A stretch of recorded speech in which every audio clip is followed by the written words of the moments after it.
High school में अलग अलग समय में मेरे कई दोस्त बने, जिनमें दो को मैं अपना काफी आत्मीय दोस्त कह सकता हूँ।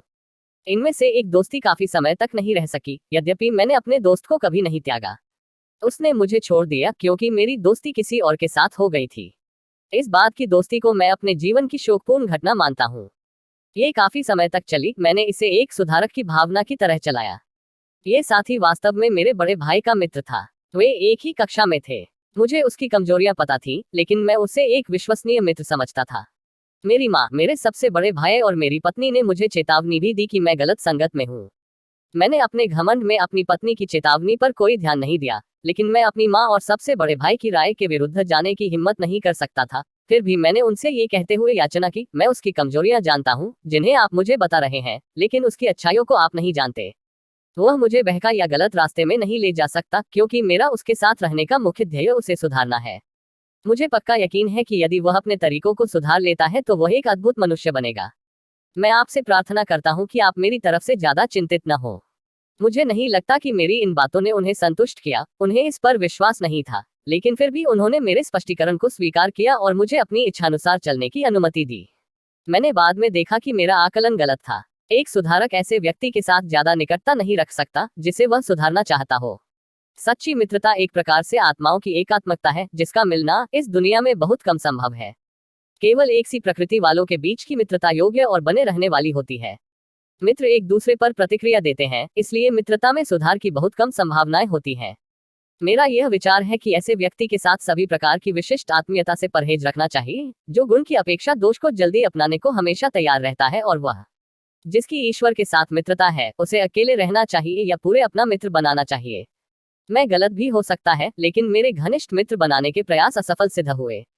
राजकोट में उस समय सुधार की लहर बह रही थी जब मैं पहली इस दोस्त के संपर्क में आया। उसने मुझे बताया कि हमारे अधिकांश शिक्षक चुपके चुपके मांस और शराब का सेवन करते हैं। उसने बहुत से राजकोट के नामी लोगों के नामों को गिनाया, जो एक तरह के समाज के अभिन्न अंग। उनमें से मुझे बताया गया कि इसमें कुछ हाई स्कूल के लड़के भी हैं। मैं अचंभित और साथ ही साथ दुखी भी हुआ। मैंने अपने दोस्त से इसका कारण पूछा तो उसने इसका स्पष्टीकरण इस प्रकार दिया, हम कमजोर लोग हैं क्योंकि हम मांस नहीं खाते। अंग्रेज हमारे ऊपर राज कर रहे हैं क्योंकि वे मांसाहारी हैं। तुम जानते हो मैं कितना कठोर हूँ और अच्छा धावक भी हूँ। यह इसलिए कि मैं मांसाहारी हूँ। मांसाहारियों को फोड़े या ट्यूमर नहीं होते, और यदि वे कभी होते भी हैं तो जल्दी ठीक भी हो जाते हैं। हमारे अध्यापक और अन्य विशिष्ट जन जो मांस खाते हैं वे मूर्ख नहीं हैं। वे इसके गुणों को जानते हैं। तुम भी इसी तरह करो। कोशिश करने में कोई हानि नहीं है। करो और देखो ये कैसी शक्ति देता है। उद्धरण चिन्ह। ये सब मांस खाने के बारे में दी गई दलील एक ही बैठक में पुख्ता नहीं होती है।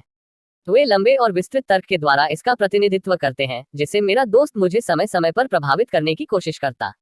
मेरा बड़ा भाई पहले ही उसकी गिरफ्त में आ चुका था, इसलिए वह भी मेरे दोस्त के तर्कों का समर्थन करता। मैं निश्चित रूप से अपने भाई और इस दोस्त से कमजोर लग रहा था। वे दोनों बलिष्ठ थे, शारीरिक रूप से मजबूत और अधिक साहसी। इस दोस्त के कारनामों ने मुझ पर जादू कर दिया।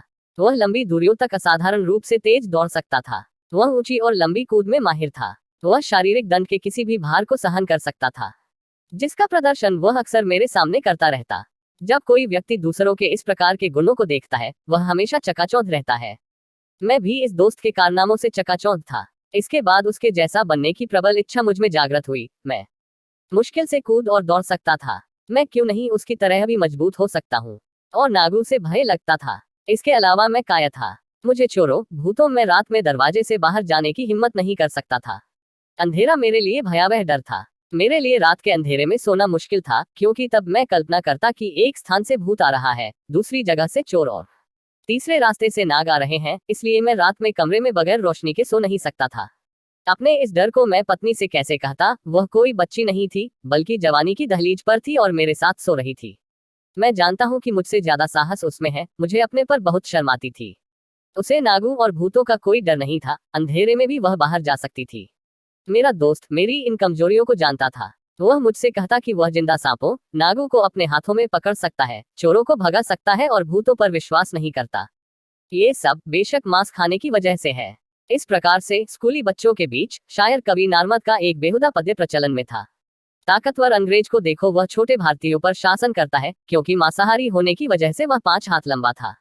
इन सब का मुझ पर प्रभाव पड़ा। मैं हार गया था। यह मुझ पर असर करने लगा कि मांस खाना अच्छा था, इससे मैं मजबूत और साहसी बनूंगा और यदि पूरा देश मांस खाए तो अंग्रेजों को दबाया जा सकता है। इस प्रयोग की शुरुआत के लिए एक दिन निश्चित किया गया। ये गोपनीय ढंग से किया गया। गांधी वैष्णव थे, वे नियमित रूप से हवेली जाते। परिवार का अपना मंदिर था। जैनवाद गुजरात में मजबूत है और इसका प्रभाव सभी अवसरों में हर जगह दिखता है। गुजरात में जैनियों और वैष्णवों में मांस भक्षण के प्रति जिस प्रकार का विरोध और घृणा थी, वैसी भारत में या बाहर कहीं और नहीं देखी जा सकती थी। यह ऐसी परंपरा थी जिसमें मैं जन्मा और पला और मैं पूरी तरह से अपने माता पिता के प्रति समर्पित था। मैं जानता था कि जिस क्षण उन्हें मेरे मांस खाने का पता चलेगा तो वे इस सदमे से मर भी सकते हैं। इसके अलावा सत्य के प्रति मेरे प्यार ने मुझे अतिरिक्त सतर्क बना दिया। मैं यह नहीं कह सकता कि तब मैं यह नहीं समझता था कि मांस खाने की शुरुआत करना अपने माता पिता को धोखा देना था, लेकिन मेरा दिमाग सुधार की ओर मुड़ चुका था। प्रश्न अपनी जिह्वा को खुश करने का नहीं था। मुझे पता नहीं था कि यह विशेष रूप से स्वाद के लिए जाना जाता है। मैं शक्तिशाली और निडर बनना चाहता था। मेरी इच्छा थी कि मेरे देश के लोग मजबूत और साहसी बने ताकि हम अंग्रेजों को हरा और भारत को आजाद कर सकें। मैंने स्वराज शब्द को अभी तक नहीं सुना था, लेकिन मैं आजादी का मतलब जानता था। सुधार के उन्माद ने मुझे अंधा बना दिया था। मैंने खुद को इस बात के लिए राजी किया कि इसे गोपनीय रखने का अर्थ माता पिता से इस कृत्य को छुपाना या सच्चाई से हटना नहीं था।